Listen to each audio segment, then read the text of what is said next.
11월 둘째 주일 추수감사주일 2부 예배에 오신 우리 믿음의 가족들을 주님의 이름으로 환영하고 축복합니다. 우리 성경책 높이 들고 한 목소리로 선포하며 고백합니다. 나는 예수님을 구주로 믿습니다. 나는 구원받았습니다. 나는 이 말씀을 믿습니다. 나는 행복합니다. 아멘. 오늘은 추수감사주일입니다. 해마다 추수감사주일을 맞이할 때는 한 해가 저물어갈 때입니다. 추수감사주일은 이렇게 우리가 꼭 곡식을 거두어서만이 아니라 한 해 중 은혜 가운데 지켜주시고 또 돌보신 하나님 앞에 감사하는 것입니다. 올해를 돌이켜보면 감사하는 일들이 참으로 많았습니다. 개인에 따라서 혹은 가족별로 혹은 교회적으로 나라와 민족적으로 여러 가지 감사할 일들이 많이 있습니다. 그 은혜들을 우리가 생각하고 되새기면서 오늘 감사의 예배를 드리는 것입니다. 우리가 함께 읽은 시편 136편은 특별히 하나님의 특별하신 은혜와 인자하심을 찬양하라 라고 하는 후렴이 있는 아주 독특한 시편인데요. 이 시편은 이제 예배하기 위하여 성전에 들어갈 때에 들어가는 예배자와 또 찬양대가 여호와께 감사하라 이렇게 부르면은 뒤따라가는 이 회중들이 그 인자하심이 영원함이로다 하면서 서로 주고받고 이렇게 서로 찬양하면서 함께 예배의 자리로 나아가는 그런 시편이라고 합니다.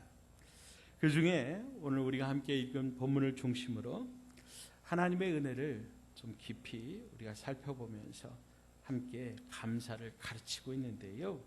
먼저 세 가지 이유를 들어서 감사하라 말씀합니다. 첫째, 과거에 비천한 데서 이끌어내신 그 일에 대해서 감사하라 말씀합니다. 23절을 보면 우리를 비천한 가운데서 기억해 주신 이에게 감사하라 했습니다. 여러분, 우리가 우리 과거를 되돌아보면 참 어렵고 힘들었던 그런 삶, 가난함, 초라함, 정말 생각만 해도 암담했던 그런 시절들이 우리들 안에 다 있었다라고 하는 거죠. 지난날 특별히 우리나라, 우리 민족은 정말로 가난했습니다.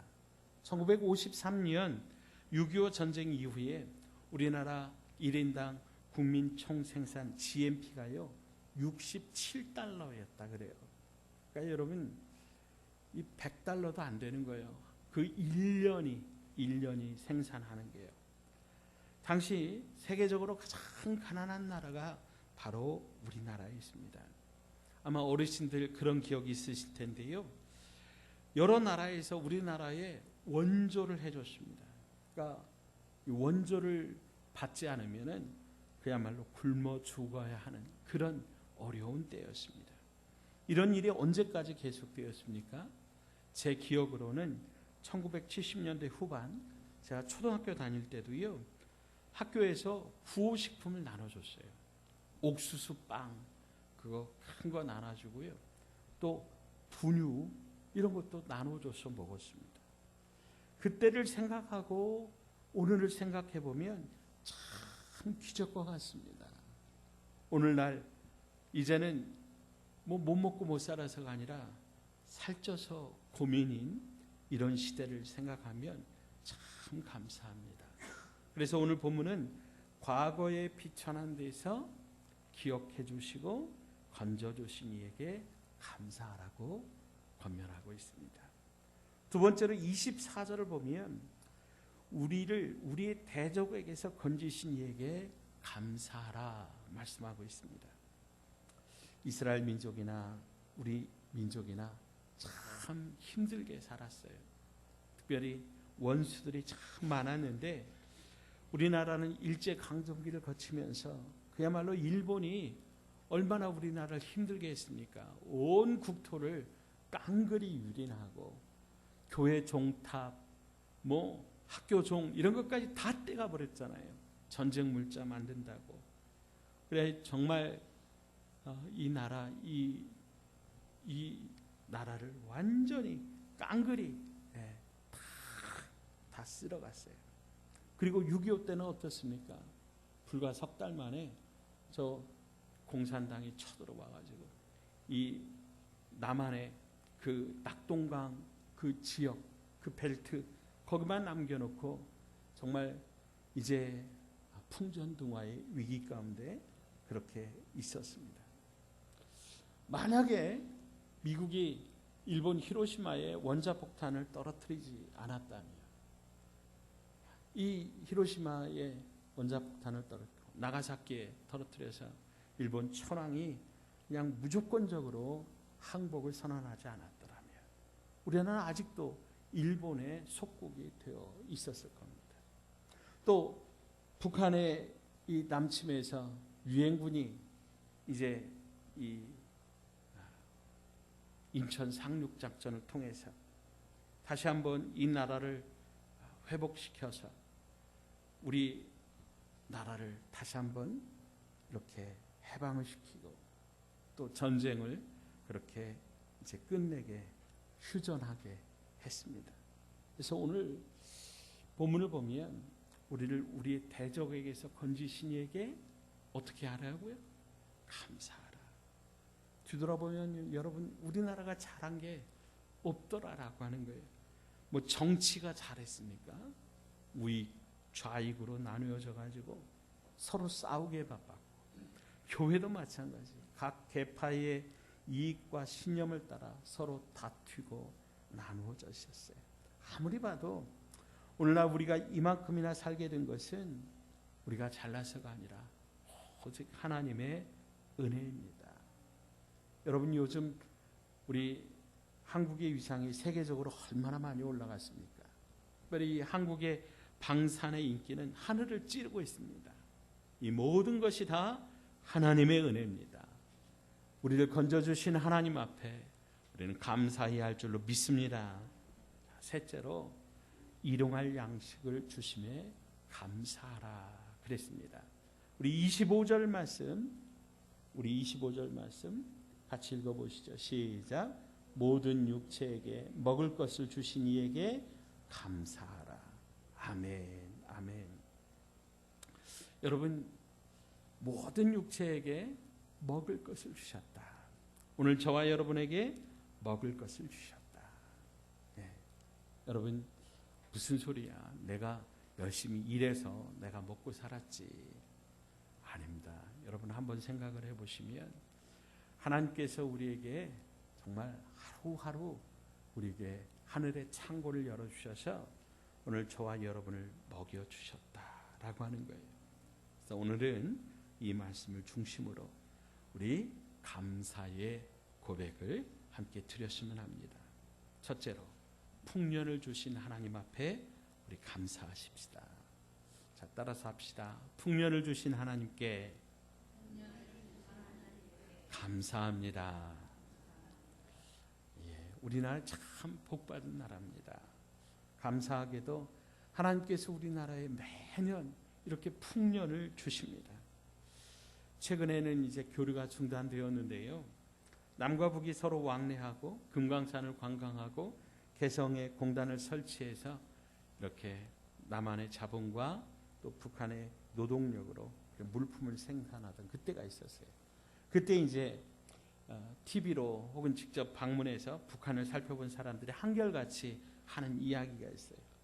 이렇게 남한과 북한의 군사 분계선을 딱 넘자마자 이 북한을 보면은 산에 나무 한 그루가 없다는 거예요.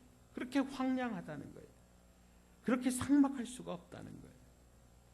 뭐 산뿐 아니라 벼를 봐도 이 벼가 쭉정이들이 많고 알곡이 없다는 거죠. 그런데 반대로 이제 서울로 돌아오는 길에 군사 분계선을 딱 넘자마자 이 남쪽은 낙원이라는 거죠. 온 산이 나무와 숲으로 가득하고 들판은 황금 물결을 이루는 참으로 피옥한 땅이다 라고 하는 것이죠. 여러분 이것이 누구의 은혜입니까? 하나님의 은혜입니다. 지금 북한이 또 올해 이렇게 이 폭풍이 와가지고 수해를 입어서 이렇게 수해를 한번 당하면 수많은 사람들이 기근에 굶주림에 그렇게 죽어간다 그래요. 오늘날 우리나라는 가는 곳마다 모든 것이 넘치고 풍성합니다. 그래서 오늘 사람들이 이렇게 잘 사니까 옛날에 배고팠던 때를 잃어버리고 삽니다.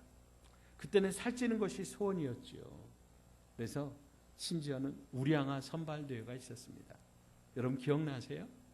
남양 유업인가 거기에서 이제 아이들 우량아 이 선발대회를 해서 그 우량아 선발되면 분유를 이제 공짜로 이렇게 공급해주고 그랬습니다. 근데 오늘날은요 살쪄서 고민입니다. 오늘날 우량아는 고민덩어리입니다. 여러분 얼마나 감사한 일입니까? 그래서 성경은 모든 육체에게 먹을 것을 주신 이에게 감사하라 하셨습니다. 사랑하는 여러분, 우리에게 풍년을 주신 하나님 앞에 감사하십시다. 풍성하게 하신 하나님께 감사하십시다. 오늘 이 앞에 여러 가지 과일, 실곡, 알곡들을 우리가 준비를 했는데 정말 감사합니다. 이 모든 것을 주신 하나님 앞에 감사하는 저와 여러분 되시기를 바랍니다. 자, 두 번째는요, 나누어 줄 것이 있음을 감사하십시다. 이렇게 풍성하니까 우리는 나누어 주고 베풀어 줄 수 있게 되었습니다. 무엇보다 이 점이 감사한 일입니다. 이렇게 나누어 주고 베풀어 줄 수 있는 삶, 이런 삶이 진정으로 행복한 줄로 믿습니다. 여러분, 우리 민족은 한때 얻어먹고 살았습니다. 한때는 구제품을 받았습니다. 구제 옷도 받았고 신발도 받아 신었습니다. 이게 잘못된 게 아니에요. 없으면 받아야죠. 그런데 그런 구제는 잠시 동안만 받아야 됩니다. 그리고 어지간하면 거기에서 벗어나야 되는 거지요. 그런 생활을 오래 하면 그 상태가 자꾸 연장되고 오랫동안 얻어먹으면 소위 말하는 거지 근성이 뿌리를 내립니다. 그럼 나중에는 자존심도 체면도 없어져 버리고 인간이 구차하게 되는 것입니다. 그런데 감사하게도 우리 민족은 잠시 얻어먹다가 이제는 주는 그런 나라, 주는 민족이 되었습니다. 한국의 월드비전이라고 하는 그런 구호단체가 있는데 이 월드비전은 6.25 때 한국동란 때 한국의 고아들 때문에 생긴 국제 구호단체입니다. 피얼스라고 하는 분이 6.25 때 한국전쟁에 참여했다가 이제 이 고아들의 눈에 밟히는 거예요. 이분이 미국으로 돌아가서 자기의 전 재산을 정리해가지고 한국에 왔어요. 그래서 이 월드비전이라고 하는 국제 구호기구를 만들어서 한국의 고아들을 돌봄이 이게 시작이 되어서 이제 국제적인 구호단체가 되었는데요. 이 한국의 월드비전을 통해서 한국이 해외에 원조한 금액이 1조 3,600여만 원이라고 합니다. 뭐 어마어마합니다. 그 중에 기독교가 원조한 금액이 전체 금액의 74.6%라고 합니다. 지난해 북한을 위해서 정부가 지원한 것이 약 1,200억 원인데 민간 단체가 지원한 게 1,470억 원입니다. 그 민간 단체가 대부분 기독교 단체입니다. 이렇게 돕고 나누며 사니까 하나님께서 이 땅에 풍성하게 부어 주시는 겁니다. 여러분, 주어야 넘치는 겁니다. 나누어야 풍성해지는 겁니다. 베풀 때에 또 채워지게 되는 겁니다. 이것이 바로 성경이 말하는 축복의 원리입니다. 그래서 주님께서 말씀하시기를 누가복음 3장 38절에 주라 그리하면 후히 되어 누르고 흔들어 넘치도록 너에게 안겨주겠다. 사랑하는 여러분, 주는 삶이 복이 있고 은혜가 있고 행복이 있고 넘치게 되는 줄로 믿습니다. 무엇보다 우리 민족이 이렇게 주는 그런 민족이 된 게 감사합니다. 그런 의미에서 저와 여러분도 이런 놀라운 축복을 받으시길 원합니다. 나누어 주십시오. 줄 수 있음에 감사하십시오. 풍성하게 하나님께서 또한 채워주실 줄로 믿습니다. 자, 마지막으로 감사할 수 있음이 감사합니다. 감사는 많이 가지고 있어, 많이 움켜쥐고 있어서 감사하는 게 아니다라고 하는 거죠. 감사는 깨닫는 데서 시작됩니다. 깨달으면 비로소 눈이 뜨이고 감사할 조건을 발견하게 됩니다. 여러분 한번 생각해 보십시오. 작은 벽시 하나를 심으면요, 이 벽시가 100개에서 120개 정도로 그렇게 열매가 열린다 그래요. 여러분 이런 수지 맞는 장사가 어디 있어요? 100배를 맺는 거예요. 여기 호박이 있는데요. 여러분 이 호박을 하나를 심으면 여러분 이 호박 열어보면 그 안에 호박씨 몇 개나 있어요? 셀 수가 없어요. 몇백 개가 있는 거예요. 예, 배추 아세요? 배추? 이 배추씨 지금 모종으로 심는데 배추씨도 조그마하거든요. 배추씨 조그마한 거 하나 심으면 거기서 이따만한 한 포기가 나오잖아요. 여러분 과일나무를 심으면 매년 주기적으로 아주 탐스러운 열매를 우리에게 줍니다. 막 속가내야 될 정도로 나무가 열매를 많이 맺습니다. 이런 것을 보고도 우리가 감사하지 못한다고 하면 여러분 그거는 마음이 잘못된 거예요. 생각이 잘못된 거예요. 그래서 감사가 없는 사람은 항상 불평하고 원망하고 그렇게 살게 됩니다. 그러면 그 삶이 말라버려요. 건조해요. 행복이 없어요. 복을 받는 사람은 생각이 다르고 판단이 다르고 보는 시각이 달라야 됩니다. 어떤 시각으로 봐야 돼요? 모든 것을 감사의 시각으로 봐야 됩니다. 자, 따라서 합시다. 모든 것을 감사의 시각으로 보자. 예, 아멘. 그래서 여러분 우리 입에 감사가 붙어야 돼요. 예, 감사가 붙어야 돼요. 그래서 우리가 이렇게 감사하기로 결단하고 감사를 실천하면은요, 내 마음의 인색함과 원망과 불만과 불평이 사라지고요, 우리의 삶에 풍성한 은혜가 주어지게 된다라고 하는 거죠. 그래서 성경은 이 감사를 강조합니다. 거기에 우리의 삶의 질이 있고 기쁨과 진정한 행복과 만족을 경험하는 그런 비결이 담겨 있기 때문입니다. 또 누군가를 우리가 진정으로 사랑하고 아껴주고 보듬을 수 있는 그 비결은 감사에 있어요. 서로가 서로를 바라보면서 어디 좀 불편하고 어디 좀 원망하고 좀 싫은 것들, 자꾸 그런 것들 이야기하면 여러분 그 사람 보고 싶어요? 안 보고 싶어요? 안 보고 싶잖아요. 근데 보면서 감사할 걸 자꾸 찾는 거죠. 예, 오늘 이렇게 내 곁에 계셔 주셔서 감사합니다. 오늘 이렇게 내 손 잡아 주셔서 감사합니다. 건강하게 계셔 주셔서 감사합니다. 이렇게 아름답게 우리 찬양해 주셔서 우리 찬양대 감사합니다. 예, 얼마나 감사한지.